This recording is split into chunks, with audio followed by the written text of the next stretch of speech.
ಯಲ್ಲಾಪುರ ಪಟ್ಟಣದಲ್ಲಿ ಕ್ರಿಸ್ಮಸ್ ಹಬ್ಬದ ಪೂರ್ವಭಾವಿಯಾಗಿ ಸಂಭ್ರಮದಿಂದ ನಡೆದ ಯೇಸುಕ್ರಿಸ್ತನ ಸಂದೇಶ ಸಾರುವ ಕೆರೋಲ್ ಮೆರವಣಿಗೆ. ಪಟ್ಟಣದಲ್ಲಿ ಕೆರೋಲ್ ಮೆರವಣಿಗೆ ಸಂಭ್ರಮದಿಂದ ನಡೆಯಿತು. ಪಟ್ಟಣದ ಹೋಲಿ ರೋಜರಿ ಚರ್ಚ್ನಲ್ಲಿ ಕ್ರಿಸ್ಮಸ್ ಹಬ್ಬದ ಪೂರ್ವಭಾವಿಯಾಗಿ ಕ್ರೈಸ್ತ ಸಮುದಾಯದವರ ಆರಾಧ್ಯ ದೈವ ಯೇಸುಕ್ರಿಸ್ತನ ಮಹಿಮೆ ಹಾಗೂ ಸಂದೇಶ ಸಾರುವ ಕೆರೋಲ್ ಮೆರವಣಿಗೆ ಸಂಭ್ರಮದಿಂದ ನಡೆಯಿತು.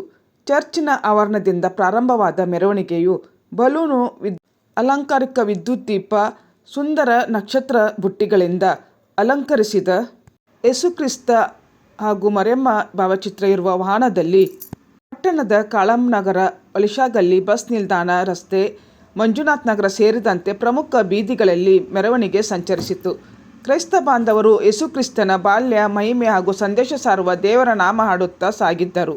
ಹಾಗೂ ಸ್ತಬ್ಧ ಚಿತ್ರ, ಸಾಂತಾಕ್ಲೋಜ, ವಿವಿಧ ಛದ್ಮವೇಷ, ಮಕ್ಕಳ ಆಕರ್ಷಕ ನೃತ್ಯ ರೂಪ ಮೆರವಣಿಗೆಯ ಮೆರಗನ್ನು ಹೆಚ್ಚಿಸಿತ್ತು. ಹೋಲಿ ರೋಜರಿ ಚರ್ಚ್ನ ಫಾದರ್ ರೇಮಂಡ್ ಫರ್ನಾಂಡಿಸ್ ಮೆರವಣಿಗೆಯ ನೇತೃತ್ವ ವಹಿಸಿ ಸಂದೇಶ ನೀಡಿದರು. ನಂತರ ಮೆರವಣಿಗೆಯು ಹೋಲಿ ರೋಜರಿ ಚರ್ಚ್ ಆವರಣದಲ್ಲಿ ಸಂಪನ್ನಗೊಂಡಿತು. ಹೋಲಿ ರೋಜರಿ ಚರ್ಚ್ನಲ್ಲಿ ಕ್ರಿಸ್ಮಸ್ ಹಬ್ಬದ ಪ್ರಯುಕ್ತ ಕಳೆದೊಂದು ವಾರದಿಂದ ಧಾರ್ಮಿಕ ಹಾಗೂ ಸಾಂಸ್ಕೃತಿಕ ಕಾರ್ಯಕ್ರಮಗಳು ಸಂಭ್ರಮದಿಂದ ನಡೆಯುತ್ತಿವೆ. ಜಗತ್ತಿಗೆ ಶಾಂತಿ ತರಲು ಮತ್ತು ಮುಖ್ಯವಾಗಿ ಪ್ರಜಾಪ್ರಭುತ್ವ ನಮ್ಮ ವ್ಯವಸ್ಥೆಯಲ್ಲಿ ನಾವಿದ್ದಾಗ ಸಂವಿಧಾನ ನಮ್ಮಲ್ಲಿದೆ. ಆ ಸಂವಿಧಾನದ ಆಶಯದಂತೆ ಭಾರತದ ಉತ್ತಮ ಪ್ರಜೆಗಳಾಗೋಣ, ಭಾರತದ ಈ ಒಂದು ದೇಶ ಪ್ರೇಮವನ್ನು ಬೆಳೆಸೋಣ ಅಂತ ಹೇಳಿ ನಿಮಗೆಲ್ಲರಿಗೂ ಕ್ರಿಸ್ಮಸ್ ಹಬ್ಬದ ಶುಭಾಶಯಗಳು.